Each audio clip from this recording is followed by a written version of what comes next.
Hello, this is Archie Dunlop with Talking Astrology with Archie on Monday, May the 22nd, 2023.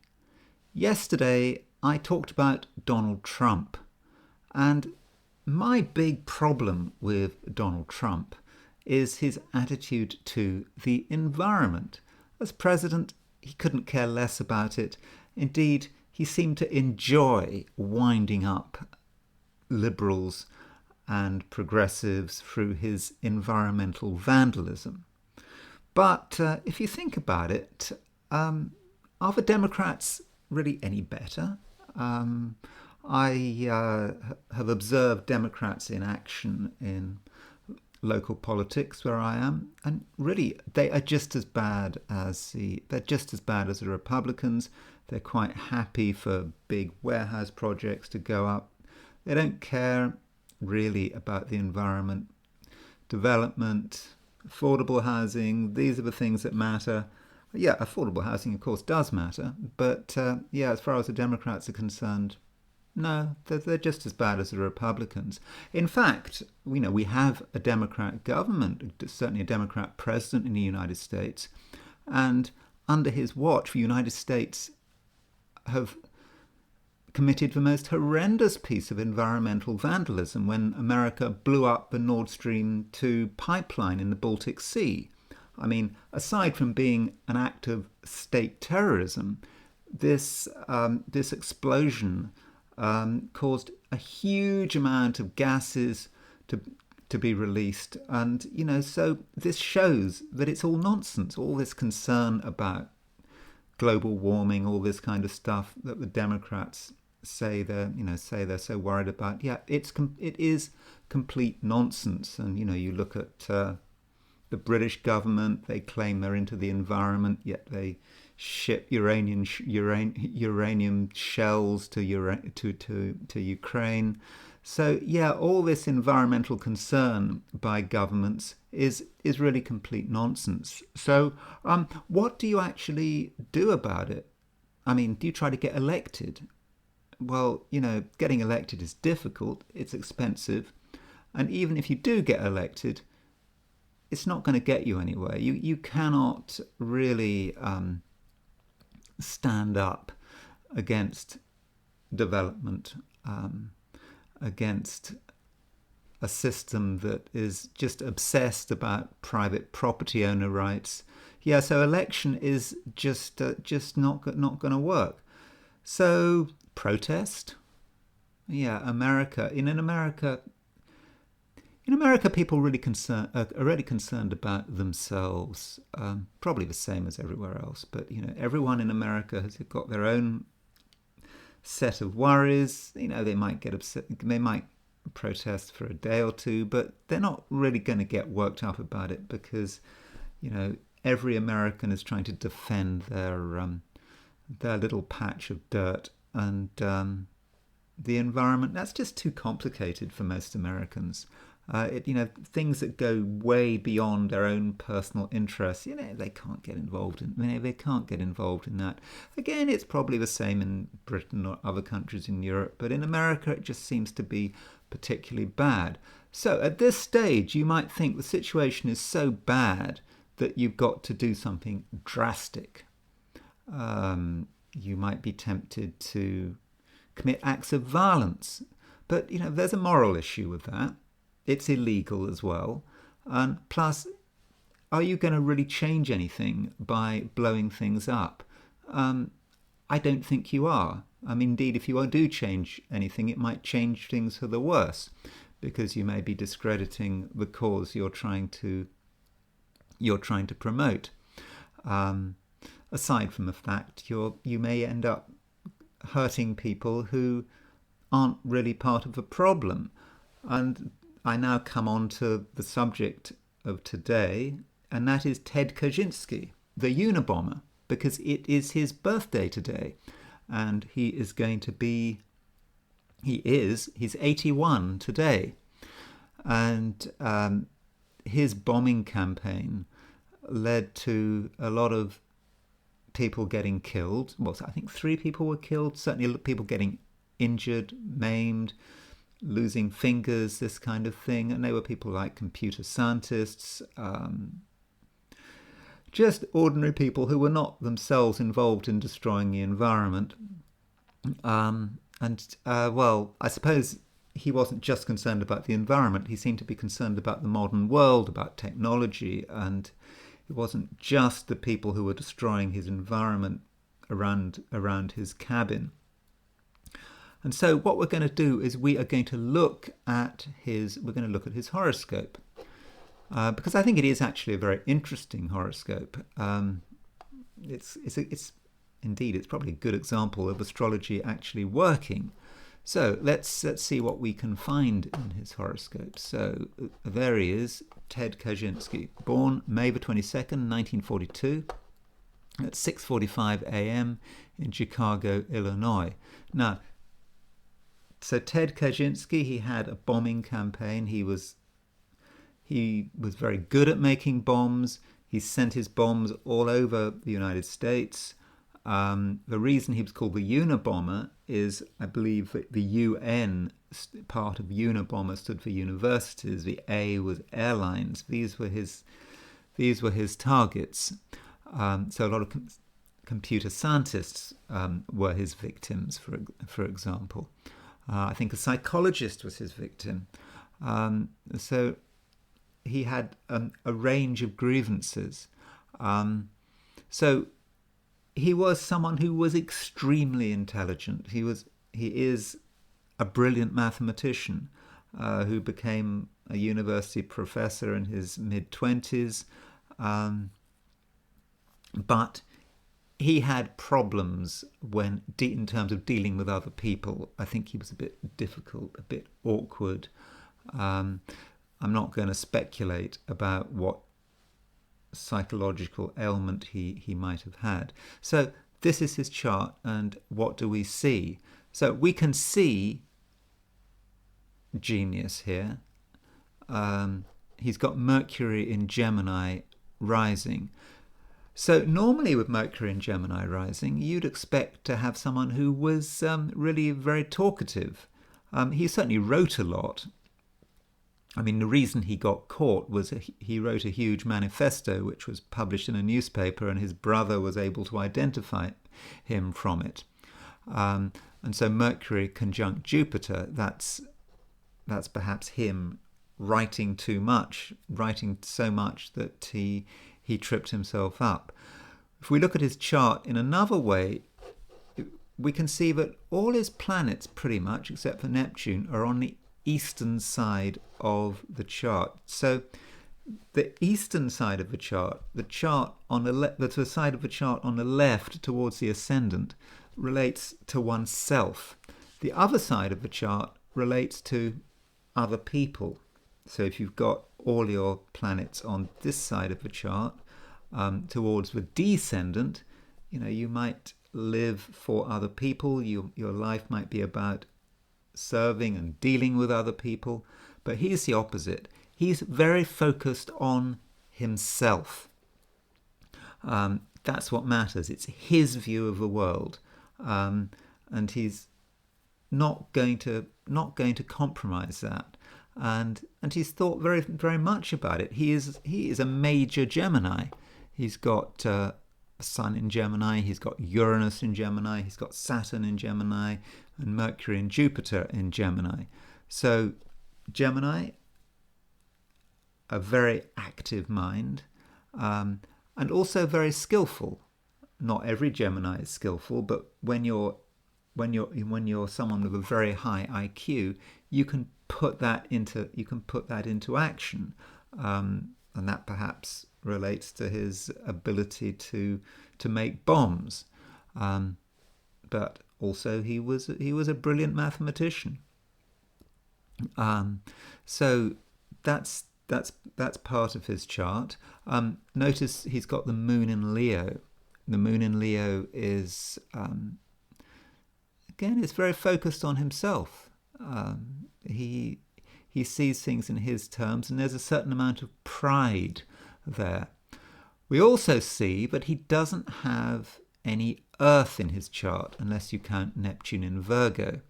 Um, this Neptune in Virgo, is really interesting because it's very close, I believe, to.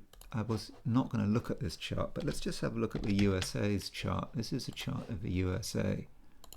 Now, assuming the USA was born at 4:50 p.m. July the 4th, 1776, you'll see the USA has Neptune at 22 Virgo, and it's got the midheaven at 25 Virgo.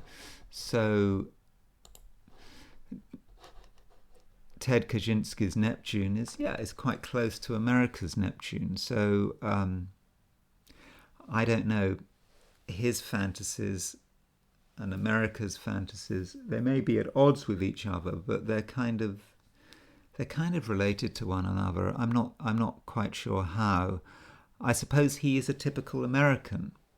He might not see himself as a typical American, but he's just doing American stuff. He's carving out his own little world. Every American carves out their own world, and when his little world gets attacked, as it was by developers, people cutting down trees and whatever, he responds in the way he did. But what's really noticeable about Ted Kaczynski's chart is this. He has got a Sun, Uranus, Saturn conjunction. And, this is very simple astrology. Uranus is the planet of explosions. The Sun is him. And then there's Saturn. Uranus is the pressure he was under. But he always felt, he really felt it when his world started being destroyed by developers, at least how he saw it. There it is in the 12th house. Now, in astrology, the 12th house is a very hidden part of the chart. It's very low profile. And so here we have Sun conjunct Uranus, the bomb maker, completely hidden, able to I don't know, when did he make his first bomb? In the 70s? I think he was caught in the mid-1990s. So able to conduct his bombing campaign without getting caught in the middle of nowhere. And I think that really fits what he was. Sun conjunct Uranus conjunct Saturn in the 12th house. This person making bombs. I am interested also by the fact that he doesn't have any Earth in his chart. I do find that interesting. So there is a certain lack of grounding here. He was a Gemini. He was living completely in his head. I'm a Gemini. I do live in my head to a great extent. Once my brain gets going, I'm flying, and maybe my belief in astrology shows how I don't know how dysfunctional I am, but I can create these fantasies around planets in my head and just come here on YouTube and just spew it and actually believe anyone cares. But so he is dissociated from the world around him, I think. He escapes from society, and he's Gemini. His mind is going off on a tangent, and his mind is creating his universe, and he is able to do what he can to use that mind to interact with the universe, and that's the bombing campaign. So that's all I'm going to say about Ted Kaczynski. It is his birthday. He is in prison, so I wish him a happy birthday. Now, as far as today's astrology is concerned, this is the chart for today, May the 22nd, 2023. The main thing going on here, I would have said, is a conjunction between the Moon and Venus. Okay, it's a wide conjunction, but they are in the same sign. So it's in Cancer. And it's a very nice conjunction. that Moon-Venus conjunction. It's very warm, friendly, loyal, emotionally functional, and I think a lot of us can be happy and content, and relationships should work well. The moon was recently in Gemini, and that moon in Gemini, talking too much, perhaps spoilt relationships. But now the moon is in Cancer. It's a time when we can relate to people on an emotional level. Now, I'm not saying that everything is great. Look at Mars. Mars is at 109 Leo. Jupiter is at 121 Taurus. So what's happening today, and you will see this tomorrow as well, is that Mars is making a square to Jupiter. And Mars-Jupiter aspects can be very difficult because Mars is about assertion, Jupiter is about expansion. So when you put it together, you get the sense of not knowing when to stop, particularly when it's in fixed signs. Leo is a fixed sign. Jupiter is Taurus is a fixed sign. So people may just really get into something and just keep going, and just not know when to stop. And they might cause a lot of damage in the process. Bearing in mind that Mars is a very violent planet, so people may get locked into patterns of violence with Mars square Jupiter and just not know when to stop. So don't get involved in an argument. If you're in a dangerous part of town, be careful. Don't look people in the eye. Just avoid trouble and compromise where possible, because people are actually capable of considerable violence with Mars square Jupiter. And it's not just people; it's states. As we now know, states can be horrible, and when states and armies decide they want something, they will do anything to get their way. Another thing about relationships, yes, I do think it's a good day for relationships, but the Sun is making a 45-degree aspect to Venus. I'm not convinced that's fortunate. The Sun can undermine Venus.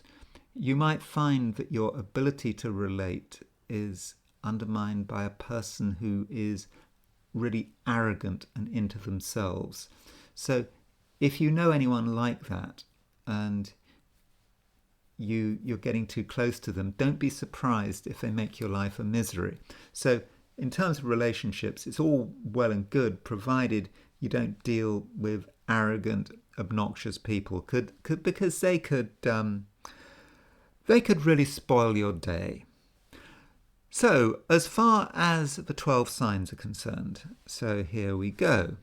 Aries, you've got a lot of energy, but what do you want to do with it? Do you try to relax, or do you cause chaos? Now, the reason I'm saying that is because Mars, Aries is ruled by Mars, and it's square Jupiter. So hence, Mars can cause a lot of damage there. Taurus, your soft words can move mountains, yet people who talk too much should be avoided. Gemini, your arguments sound good, but are you missing the wood for the trees? Cancer, you're a nice, friendly person. At least today you are. But romance is possible. Leo, focus your energy on specific goals and don't scatter your talents. Virgo, new friends are in the offing, but partners and lovers are hyper. Libra, at work, your charm gets you noticed, but someone tries to get in your way. That's for Sun, 45-degree aspect to Venus, because Venus is ruler of Libra. Scorpio, you've got an agenda, but so have other people. You have to avoid compromise, because I don't think it'll work in your favour. Sagittarius, look after yourself and steer clear of stress. Most people will understand. Capricorn, relationships prosper in terms of both love and business. Aquarius, you've got plans, but outside circumstances might get in the way. And finally, Pisces, what seems an easy journey could be surprisingly complicated. Now, as far as the I Ching is concerned, I threw the coins and I asked the question, what will Monday be like for visitors to my YouTube channel? Now, the first hexagram I threw was number 36, the darkening of the light. And we have had this quite recently. And it may feel that the powers of darkness, the powers of evil are actually getting their way. What we're trying to do, what we're trying to protect, it's not working. And we perhaps have to accept the situation in the short term and take action to protect ourselves. You know, it's not getting better. So if we're involved in something, whether it's at home or at work, in our social life, it's something that is perhaps rotten. It's being undermined at every step of the way. This situation, fortunately, is not going to go on forever, because evil can exhaust itself, and this is what's happening. So if we're surrounded by bad people, these bad people can't help themselves. They'll just keep pushing it until they end up destroying themselves. So that's, in a way, the resolution. And 36, the darkening of the light, it moves to hexagram number 27, which is the corners of the mouth. That's how Wilhelm describes it in his version of the I Ching. And so 27 is about deciding which people are genuinely evil, which people are genuinely rotten to the core, and which people can be trusted or at least have some redeeming features. So, how do we make that decision when there are so many bad people around us? Well, I think what the I Ching advises is we ask ourselves what nurtures them. What do they feed on? What makes them happy? Because if you can work out what nurtures someone, you can decide what kind of person they really are. Do they like alcohol? Do they like power trips? Do they like books? Do they just like eating? Whatever makes them tick, whatever makes them happy, is the thing that they are. It's the thing they feed on. And if you look at that closely enough, you'll realize that some people can be trusted because they're feeding on the right things, and other people are feeding on and are turned on by things which are immoral and disgusting and reprehensible. And these are the kind of people that we need to remove from our life. We need to create as much distance as possible from them. Now, that's all I'm going to say for today, and I will talk to you tomorrow.